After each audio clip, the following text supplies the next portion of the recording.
The river crossing. Tsuro and Gudo must cross a fast-moving river to reach a village with a hidden treasure. However, a crocodile guards the crossing, and the duo must outwit it using their cleverness and teamwork to retrieve the treasure and save the villagers. The sun was setting over the savannah, casting long shadows across the golden grass. Tsuro, the hare, and Gudo, the baboon, sat beneath a large acacia tree, catching their breath after a long day's journey. Gudo scratched his head with a puzzled expression. "You know, Tsuro," Gudo said, "I've heard rumors about a village deep in the jungle, beyond the great river. They say it's full of riches, and that there's treasure hidden in the village temple." Tsuro's ears perked up. "Treasure? Riches? That sounds like an adventure I can't resist. But how do we get to this village?" "The river," Gudo explained. "The village is on the other side, and there's only one way to cross, the crossing near the Crocodile King. But it's not an easy task.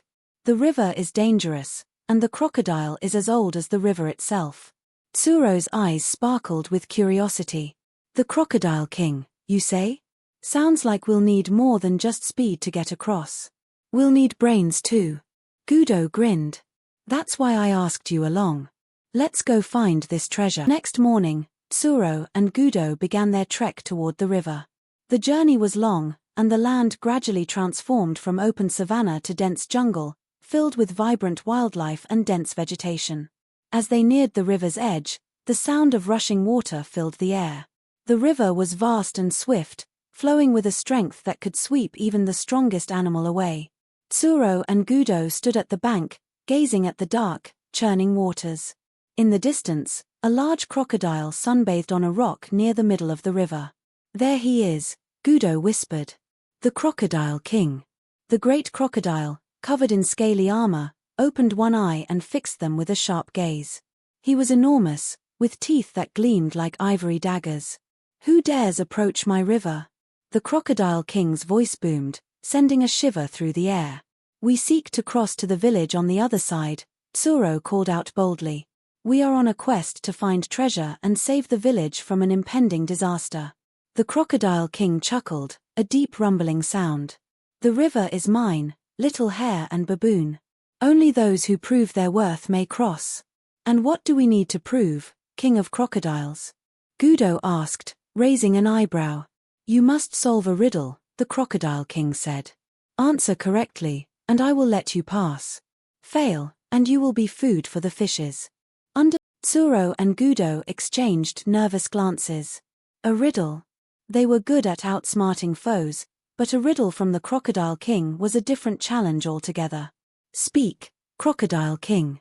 "We are ready," Tsuro said, stepping forward confidently.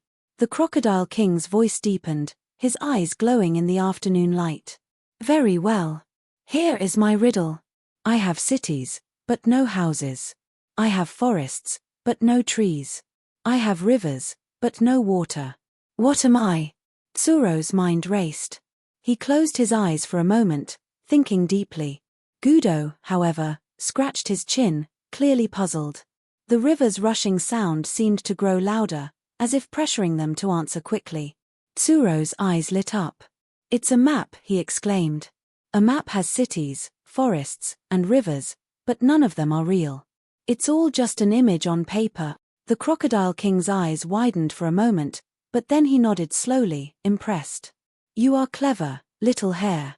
Very well, you may cross." Solved, the Crocodile King slid off his rock and submerged into the water. The river, though still strong and fast, seemed less threatening now. Tsuro and Gudo carefully made their way to the water's edge. "Now what?" Gudo asked. "Do we just jump in and hope for the best?" "No, we need a plan," Tsuro said. "We can't swim across this river. But perhaps we can use the trees." Tsuro spotted a series of thick vines hanging from the trees near the bank. He quickly ran over to inspect them, testing their strength.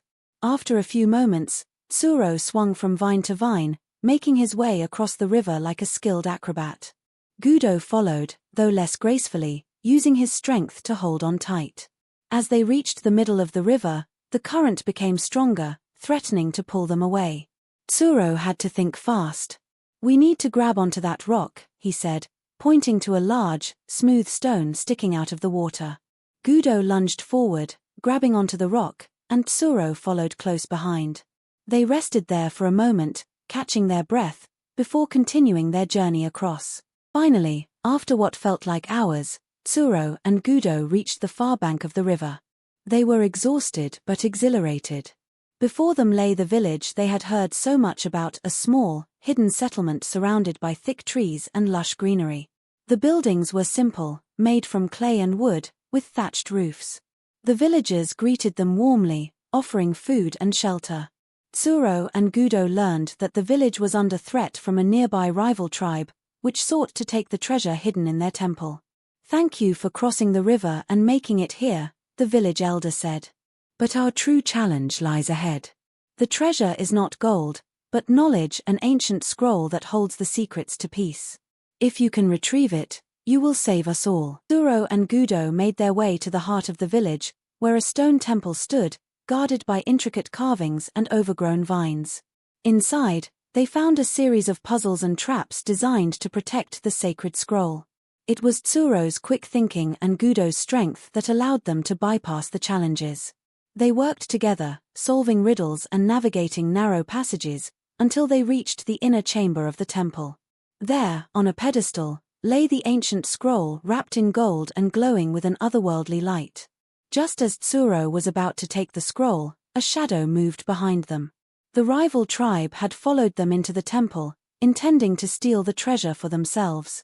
A fierce battle broke out, but Tsuro and Gudo used their cleverness and teamwork to outwit the intruders and save the scroll. With the scroll in hand, Tsuro and Gudo returned to the village, where the elders performed a ritual to ensure the scroll's knowledge would be used to bring peace. The rival tribe, having learned the value of wisdom over wealth, agreed to a truce. Tsuro and Gudo were celebrated as heroes, their names sung in songs for generations. And when they crossed the river again, they did so not just for treasure, but with the knowledge that the true riches in life are not always made of gold but of friendship, bravery, and wisdom.